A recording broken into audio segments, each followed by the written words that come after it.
Hello, welcome back to Math Time with Professor Prime, and I'm your host as always, Professor Prime. Let's talk about math and teaching. There is a lot of math in teaching. And I'm not just talking about math classes, although, yes, those as well. So, this is how I see this video going. I'm going to talk about how there is a lot of math in teaching, both at the forefront and behind the scenes. And I'm going to talk about how it takes place in your current teaching journey. If you're teaching, it takes place with everything leading up to that, and it takes place in the aftermath of that current teaching. It is everywhere, and I think that's cool. I think that's interesting, and it has some serious effects. So I want to talk about all that as as my teaching experience and my take on everything. So let's get into it. So when it comes to teaching, right? Whether you're teaching K to 12, college, some specialty class, there's math involved. And I think that's really cool. And the case is whether we're dealing with an actual math class or a different subject like art, writing, or science. There's math and all that too, and I think that's cool. And there's so many different layers to teaching because you have the idea of there's traditional teaching, there's non-traditional, there's local, there's international, online,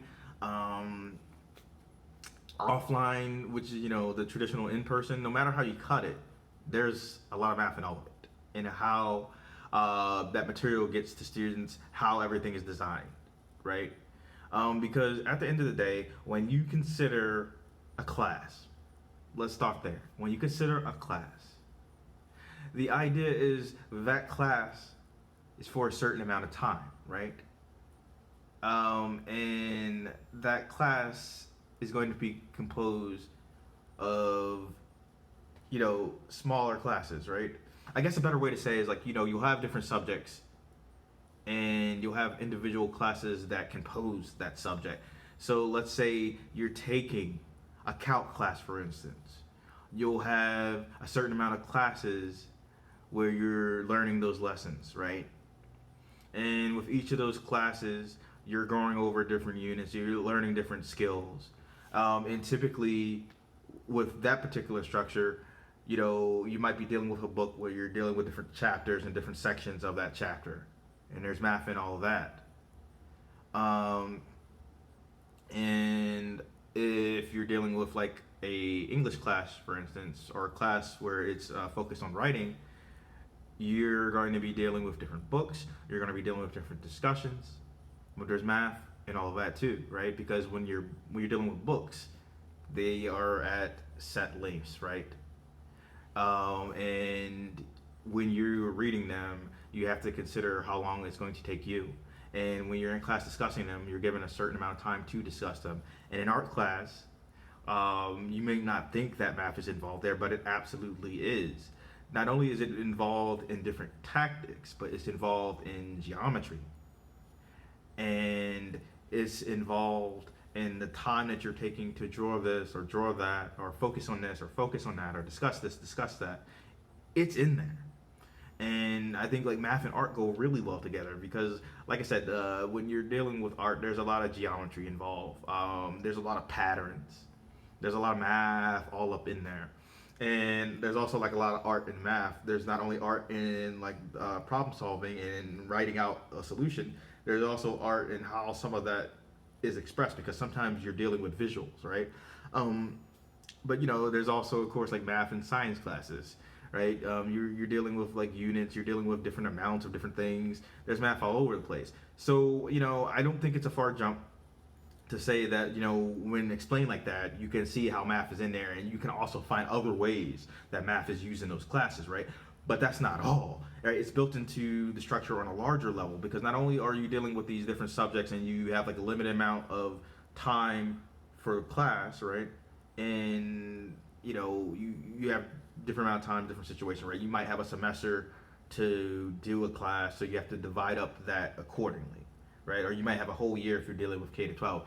But not only that, your teacher has to decide how they want to get that content to you, right? They have to decide, hey, am I going to like talk about most of these topics in class, or am I going to have the students do some of their work on their own so we can have a discussion about that feedback? How am I going to do this? And there's math in deciding that and how it works. There's a lot of time involved here, and there's a lot of math in lesson planning and how you're going to divide things up. There's a lot of math in grading and designing rubrics and figuring out what is fair, right? Whether you're dealing with, tests or a paper, there's math in that and what you want to do with that, right? And then there's the idea of, in a lot of cases, like if you're dealing with K to 12, you're going to be dealing with a lot of standardized tests on a larger scale. Like I recently did a video on standardized tests, and I'll leave a link to that in the description, right? Because a standardized test could be like everyday tests and quizzes. The idea is just like you're dealing with a test that is, in theory, supposed to be objective, and it's supposed to be, giving or being meant to be taken in the same amount of time for a group of people with the same sorts of questions, and it's meant to be graded the same. And given that, that's the case for like a lot of classes like K to 12 and in college. But when you talk about like standardized tests on that larger scale, that really starts to impact teaching, because not only does it like impact getting into college, but it impacts how things are taught. And like I said, I did a whole video on that, so I'll leave that in the description. But one of the things that I wanted to say while I'm on this video is like it impacts what kind of subjects get covered. It impacts with how much detail they get covered in, because some teachers might be put in a position where they have to teach to a test, because there's a lot riding on the school's performance, because you have these different subject areas, things like reading, things like writing, things like math and art and science, and you might be expected to have your students perform a certain way, hit a certain score collectively for a school, and this could affect funding. This could affect a lot of other things too. And there's a lot of time, energy, and effort and money that goes into all of this. And there's math in all of that. And so I think when you think about teaching, you don't necessarily think about, how much math goes into it on that level. And that's not all, right? Because if you are a teacher, not only did you realistically go through those same sort of systems, but you had to go through some more too, in theory. Like if you're teaching K to 12, you had to, get some more education, right? You had to, of course, like a lot of times these days, you not only had to go to a 4-year school, you had to go to a master's, you had to get certified. You had to take the praxis, maybe the practice too in some cases. It depends. But the idea is like, each of those requires math, right? And you're dealing with more giant standardized tests with things like the praxis and things like the GREs. And so, there's a lot of math in getting to that point, a lot of time, energy, and effort, and money that you put into becoming a teacher on that K to 12 level. And honestly, a lot for if you're doing it on a college level, because there's layers to it. Now, you could be someone who you do adjuncting, where it's like you put in a lot of time, energy, effort, and in doing all that, and you get paid to do it. But there's a lot that comes with that, and you have to consider what you want to do with that, right? But you're not in it for the long haul in theory, right? Or at least I wouldn't recommend it. But you could also be someone who is there like tenure. And that's a whole different can of worms, right? Because the thing with tenure is it's supposed to provide job security. And it was meant to be, in theory, a good thing. But, there are layers to that. It makes some people bulletproof when that was not the intent. And then, there's math and all that. There's math in whether you're tenured. There's math in whether you're adjuncting. And there are layers to that, right? Because with adjuncting, I mean, you can go in and do your thing. Less commitment on both sides, but I'd argue that having done adjuncting, the system is busted with that. You get that teaching experience and it's great, but you're not going to get paid like that. And that's a larger issue with education as well. Pay is a serious thing. I feel like education is very much built on unpaid labor and a lot of just goodwill, among other things. But and for the tenure, like realistically, you're gonna have to like put in some serious time, right? Because like you're gonna have to have certain degrees for that. You're gonna have to like put in the time to get those degrees, and they still might not guarantee you what you need to get. But there's not only like math and getting those degrees, but there's math and how that tenure process goes, and it's gonna vary place to place. But you know you're gonna get the need, you're gonna need to get like approval. You're going to need to like have the work and the statistics to back things up, right? You're going to need to like have certain populations surveyed and those results analyzed and so on and so forth. And there's a lot of math and all of that and how it works. And if you're on the adjuncting side, you need to decide if it's seriously worth it for you, because I wasn't kidding. Like the pay is not great. I mean, arguably you're not doing it specifically for the pay, but it is worth considering. And you know there are limits in a lot of places to how many classes you can teach per semester if you're adjuncting, and there's a difference between what you're getting paid for summer and winter than a regular semester in a lot of places, right? And you have to consider what's worth your time, what's worth your energy. And in my experience, like I got paid much more for summer and winter classes than spring and fall, but I did all of them. It is just like interesting to see the differences, right? And in some places, maybe they pay you by amount of students, and in some places, definitely by credit hour. And in my experience, I've only had it by credit hour. And so yeah, it's just like it's interesting, right? And so far, like what I've been thinking is just been like largely like in person, but the truth is, right, like online is the thing too, right? And you have to consider that. And in my experience, you have to set aside time for like meeting individual students, and you also have to consider time zones, and there's math and all that, and there's going to be like limits to your class size, just like there's limits to class sizes when you're doing in person. But I'd argue like online it may be like a little bit more restricted, but I guess it depends on what you're doing, right? But the idea is like when you're considering class sizes, there's math in that, right? And so it's all like interesting to me. And speaking of class size, like it's been wild for me because I've done a little bit of everything, right? I've been in like academia professionally for about 10 years, and I've been tutoring since I was 10. So I've been doing that for like 25 years. So I've been around for a while, and I've done the one-on-one.